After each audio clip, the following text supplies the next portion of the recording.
हर रोज एक नई कहानी देखने के लिए चैनल को सब्सक्राइब करें और बेल आइकन दबाना ना भूलें।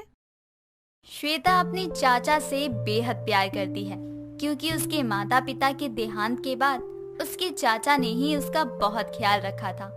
वही श्वेता इस बात से हमेशा परेशान रहती कि उसने ऐसा क्या किया है कि उसकी चाची हमेशा उससे दुर्व्यवहार करती। हमेशा की तरह ही श्वेता तैयार होकर घर का सारा काम करके स्कूल के लिए निकल रही होती है। तभी श्वेता की चाची गीता कहती है, रोज रोज स्कूल में तो ऐसे जाती है जैसे पढ़ लिख कर ये कलेक्टर बनेगी। आज स्कूल मत जा, बहुत सारे कपड़े हो रहे हैं, सारे कपड़े धो दे। श्वेता बहुत ही सीधी होती है, अपनी चाची की कोई भी बात कभी नहीं टालती थी। वो जैसे जो करने को कहती श्वेता चुपचाप वो कर देती। श्वेता को स्कूल जाना होता है, इसलिए वो बहुत जल्दी जल्दी ही सारे कपड़े धोकर सुखा देती है और स्कूल के लिए निकल जाती है। लेकिन वह स्कूल पहुंचने में लेट हो जाती है तो उसकी टीचर उससे कहती है, तुम इतनी लेट कैसे आई हो? जाओ जाकर बाहर खड़ी हो जाओ। जब तक मेरी क्लास खत्म नहीं हो जाती तब तक तुम अंदर नहीं आ सकती। मैम सॉरी, आज के बाद मैं कभी लेट नहीं आऊंगी। प्लीज मैम, मुझे क्लास में बुला लीजिए, मैं आपकी क्लास मिस नहीं कर सकती।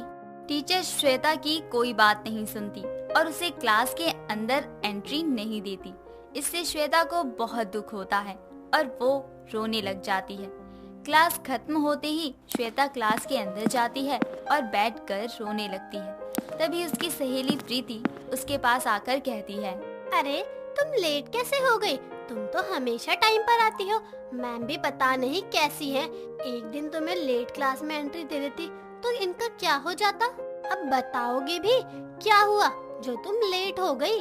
श्वेता रोते हुए उसे सारी बातें बताती है, जिसे सुनकर प्रीति कहती है, यार तेरी चाची भी ना तेरे से तो सारा घर का काम करवाती है, एक दिन खुद कपड़े धो लेती तो क्या हो जाता। ऐसे मत बोलो चाची के बारे में, चाची भी बहुत अच्छी हैं। बस पता नहीं वो कभी कभी मुझसे नाराज हो जाती हैं, मेरी ही गलती की वजह से। तू पागल है, तेरी कोई गलती नहीं है। इसके बावजूद भी वो तुझे हमेशा डांटती है, अपनी चाची की साइड लेती रहती है। तो फिर भी पता नहीं तेरा क्या होगा। ऐसे ही दिन गुजरते हैं और जैसे तैसे श्वेता की 12वीं कंप्लीट हो जाती है। श्वेता पढ़ने लिखने में बहुत अच्छी होती है और वह आगे पढ़ना चाहती है, लेकिन उसकी चाची उसे आगे की पढ़ाई करने से मना कर देती है और उससे कहती है, तुझे इतना पढ़ा दिया वही काफी है। मेरे पास इतने पैसे नहीं है कि तेरे कॉलेज की फीस भरूं और रोज कॉलेज जाने के लिए किराया दे सकूं। तो रोज कॉलेज जाएगी तो घर का काम कौन करेगा? तेरी शादी भी करनी है, उसमें भी बहुत खर्च आएगा। ठीक है चाची, मैं आगे की पढ़ाई नहीं करूंगी। और हाँ, अपने चाचा से तो इस बारे में भूल कर भी कोई बात मत करियो। तुझे तो पता ही है कि वो तो कोई बात नहीं टालते, उनके पास पैसे हो या ना हो, लेकिन वो तेरी कोई ख्वाहिश नहीं मार सकते। ठीक है चाची। अपनी चाची के कहने पर श्वेता आगे की पढ़ाई के बारे में अपने चाचा से कोई बात नहीं करती। ऐसे ही दिन गुजरते हैं और एक दिन गीता सुरेश से बात कर रही होती है तो श्वेता दोनों की सारी बातें सुन लेती है। तभी गीता कहती है, सुरेश, हमें जल्दी से श्वेता की शादी कर देनी चाहिए, उसकी शादी लायक उम्र हो चुकी है। इतनी क्या जल्दी है? अभी तो 19 साल की है, तो इतनी जल्दी उसकी शादी कैसे कर सकते हैं हम? भैया अगर आज जिंदा होते तो वो इतनी जल्दी श्वेता की शादी नहीं करते। उसकी शादी जितनी जल्दी हो जाए उतना ही हमारे लिए अच्छा है। उसको और ज्यादा अपने घर में बर्दाश्त नहीं कर सकती। जल्दी से उसके लिए एक अच्छा सा लड़का ढूंढकर उसका रिश्ता कर दूंगी।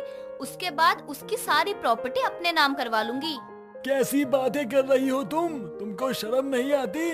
इतना कहकर सुरेश वहाँ से चला जाता है, लेकिन गीता तो अपने इरादे पक्के कर चुकी थी और श्वेता के लिए रिश्ते ढूंढने लग जाती है।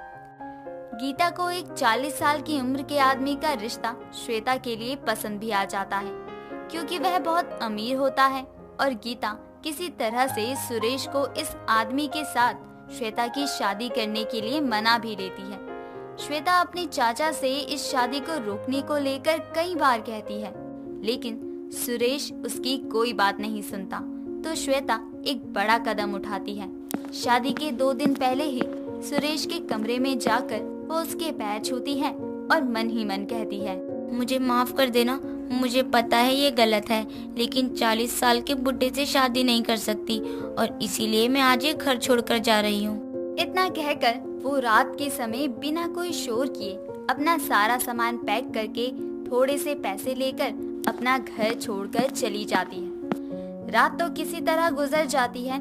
सुबह होते ही श्वेता अपने रहने के लिए एक कमरा किराए पर देखती है। कुछ दिन तक तो उसका गुजारा हो जाता है, लेकिन जब उसके पास पैसे खत्म होने लगते हैं तभी वो एक पार्क में बैठी सोच रही होती है। जितने पैसे मैं लाई थी वो तो सारे खर्च हो चुके हैं, बस कुछ ही दिन के पैसे बाकी हैं। इसके बाद पैसे कहाँ से आएंगे? मुझे तो कुछ भी समझ नहीं आ रहा है। कोई भी मुझे जॉब देने को भी तैयार नहीं है, क्योंकि मैंने सिर्फ 12वीं ही पास की है। अब मैं क्या करूँगी?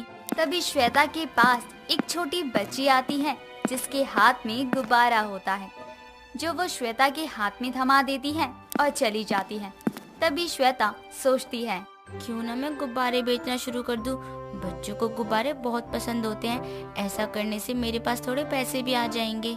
यही सोचकर श्वेता अपने बचे हुए पैसों से गुब्बारे खरीदकर स्कूल के बाहर जाकर बेचने लगती है। लेकिन पहले दिन श्वेता का एक भी गुब्बारा नहीं बिकता, जिसके बाद श्वेता बहुत निराश हो जाती है और उसके पास सारे पैसे भी खत्म हो जाते हैं। ऐसे ही 3 से 4 दिन तक चलता है। श्वेता के गुब्बारे कोई नहीं खरीदता। तभी वो खुद से कहती है, आज पूरे 4 दिन हो चुके हैं, लेकिन मेरा एक भी गुब्बारा नहीं बिका है। मेरे सारे पैसे भी खत्म हो चुके हैं और मैं एक गरीब परिवार की बन गई हूँ। मैंने कल से कुछ खाया भी नहीं है। अब मैं क्या करूँगी? मेरे पास पैसे कहाँ से आएंगे? इतना सोचकर श्वेता अपने सारे गुब्बारे लेकर जा ही रही होती है कि तभी पीछे से एक बच्चे की आवाज आती है। तो श्वेता पलट कर देखती है तो बच्चा उससे कहता है, दीदी दीदी मुझे 2 गुब्बारे चाहिए। बच्चे को देखकर श्वेता बहुत खुश हो जाती है और 2 गुब्बारे उस बच्चे को दे देती है। इसके बाद बच्चों की लाइन लग जाती है गुब्बारे खरीदने के लिए। वो इससे बहुत खुश होती है और ऐसे ही गुब्बारे बेचती है। गुब्बारे बेचने से श्वेता के पास इतने पैसे तो हो जाते हैं कि वो अपना खर्च निकाल सके। लेकिन वहीं दूसरी ओर उसके चाचा बहुत परेशान होते हैं। श्वेता के चले जाने से सुरेश श्वेता को हर जगह ढूंढता है, लेकिन श्वेता उसे कहीं नहीं मिलती। एक रोज सुरेश बहुत परेशान होकर एक पार्क में बैठ जाता है। वहीं थोड़ी दूरी पर श्वेता गुब्बारे बेच रही होती है। सुरेश श्वेता की आवाज सुनकर उसके पास जाता है। श्वेता बेटा, तू यहाँ क्या कर रही है? मैंने तुझे कहाँ कहाँ नहीं ढूंढा। ऐसे घर से भागकर क्यों आई तू? तो चाचा मैं क्या करती? चाची और आप मेरी शादी एक 40 साल की उम्र के आदमी से करवा रहे थे। मैं ऐसा अन्याय खुद के साथ कैसे होने देती? मैंने आपको बहुत बार शादी से मना करने के लिए कहा, लेकिन आपने मेरी कोई बात नहीं सुनी। बिटिया मुझे माफ कर दे। तेरी चाची के कहने पर मैंने तेरी शादी तय कर दी। मुझे माफ कर दे बिटिया। तेरी चाची ने मुझे पता नहीं क्या पट्टी पढ़ा दी थी कि उनकी बातों में मैं अंधा हो गया था और तेरे साथ इतना गलत करने जा रहा था। चाचा मैं अपने किए पर शर्मिंदा हूँ कि आपको बिना बताए घर से भाग गई। आप मुझे माफ कर देना। चलो अब घर चलो बिटिया। अब मैं तुम्हें अपने आप से एक पल भी दूर नहीं रहने दूंगा। और हाँ, मैं तुमसे वादा करता हूँ कि तुम्हारी चाची आज के बाद तुम्हारे साथ कुछ भी गलत नहीं कर पाएगी। नहीं चाचा जी, मैं आपके साथ नहीं जा सकती। मुझे चैन से जीने दीजिए। नहीं बिटिया, मैं तुझे ऐसे अकेले नहीं छोड़ सकता हूँ। मैंने भैया से कहा था कि मैं तेरी सारी जिम्मेदारियाँ उठा लूंगा और अब मैं अपनी जिम्मेदारियों से पीछे कैसे हट सकता हूँ? तुझे मेरे साथ चलना ही होगा। अपने चाचा की बात मानकर श्वेता अपने चाचा के साथ वापस उनके घर चली जाती है और इस बार उसकी चाची उसके साथ कोई जबरदस्ती नहीं करती। दोस्तों, अगर आपको ये कहानी पसंद आई तो इसे लाइक करें, शेयर करें और कमेंट करके बताएं कि कहानी में आपको सबसे अच्छा क्या लगा।